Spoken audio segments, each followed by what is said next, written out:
Let's focus on IRB Infra because the company reported a steady September toll collection growth. In fact, Q2 toll collection was up 22%, coming in at 1,200 crores.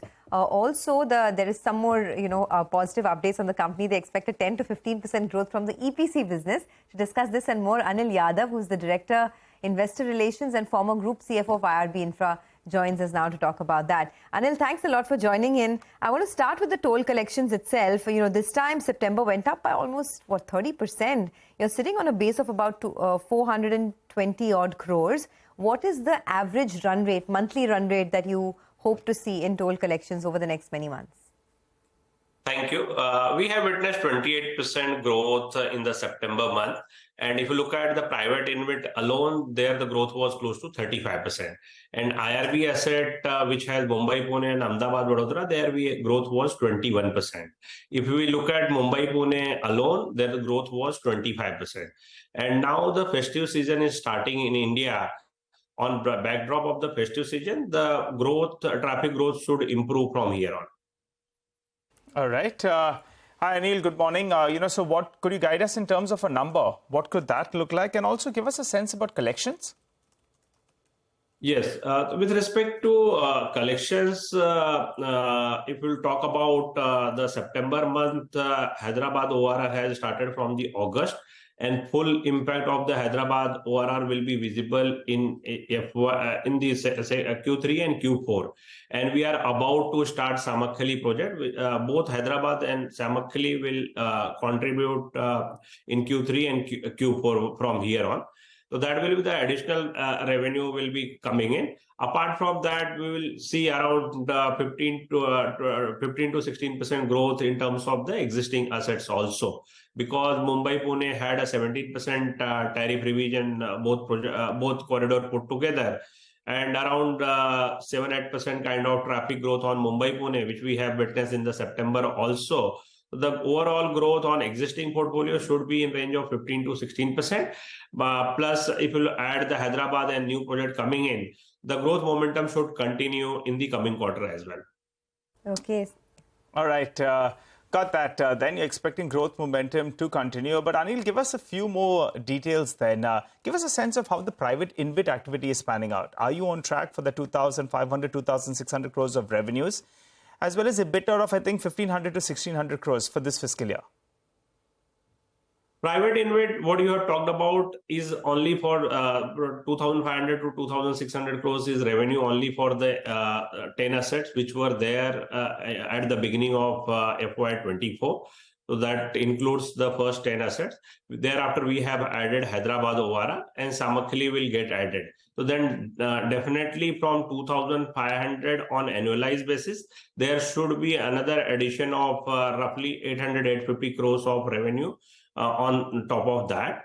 And EBITDA of around 1,500 to 1,600 crores, another 700 crores of EBITDA should get added once this project starts contributing. Hyderabad has already started. Samakhali is about to start. So Hyderabad alone itself will provide an EBITDA of roughly 600 to 650 crore rupees. Okay. Hyderabad will provide an EBITDA of 600 to 650 crores. Got that. I wanted your thoughts on this 18% GST that was, proposed on corporate guarantees for subsidiaries. I wanted to understand for infrastructure players like yourself, what could the implications or impact of this be? I think with respect to this corporate guarantee, whatever provided, overall, it will not have any major impact because anyway, IRB does the EPC and there is a cash outgo every month on account of GST. If the SPV, if we will charge to the SPV, we will get an input credit for the same.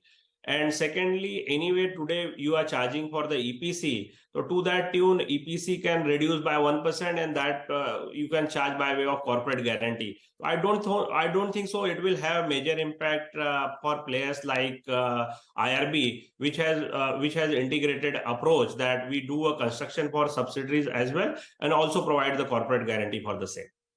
Okay. And for this, the InvIT holders, right, the publicly listed InvIT holders, is there any plan for any kind of dividend payout? Because now you have sort of reduced your debt is paid off as well. So will the payouts increase for InvIT holders?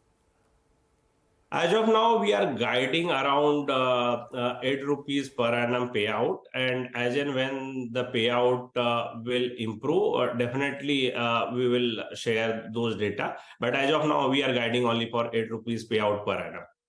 All right, Anil, what about raw material prices? I track cement very, very closely, and the sense is that, prices are expected to go up from here.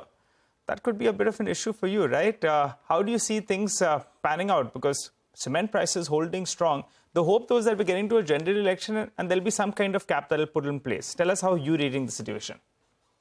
I think before going to the EPC side of the business, I would like to add on the private InvIT. We have got a sanction of 6,400 for 5 of the SPV of the private InvIT, and we are there moving the debt from SPV level to the trust level, and there will be a roughly 115 basis point saving on the interest cost and almost 15% saving in the amortization over the period of 5 years. So last year we have refinanced a couple of projects and saved almost 500 crore cash flow over the period of 500. And for this 5 project, the saving will be almost 3x, and which will be close to 1,500 crores, close to 1,000 crores on account of amortization, and roughly close to 500 crores on interest saving. Now, moving to the EPC side, we have a large portion of the EPC which comes from the O&M. So we expect stable revenue from the EPC side, and probably the second half revenue should improve. And we also provide the key raw material which is required for the road construction in our corporate presentation, that is cement, steel, and bitumen. And if you track the last 12 to 18 months, we have not seen any major increase in the prices. Prices has either reduced or remained stable where they were up before 12 months or 18 months. Probably because of the prices remaining at the same level, probably we'll see a 100 to 200 basis point improvement in the construction market. Just one final question. Is there any kind of political pressure that one can expect on toll collectors ahead of the elections? Because there is, so much talk back and forth on making Maharashtra toll-free as well. From a toll collector standpoint, what would the implications be ahead of the elections?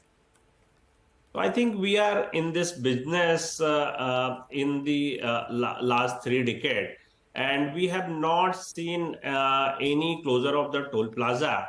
But we have a model concession agreement which provide adequate compensation, which talks about paying out for 150% of the equity invested, adjusted for the inflation in case of such eventuality. So we are well covered as far as concession agreement is concerned.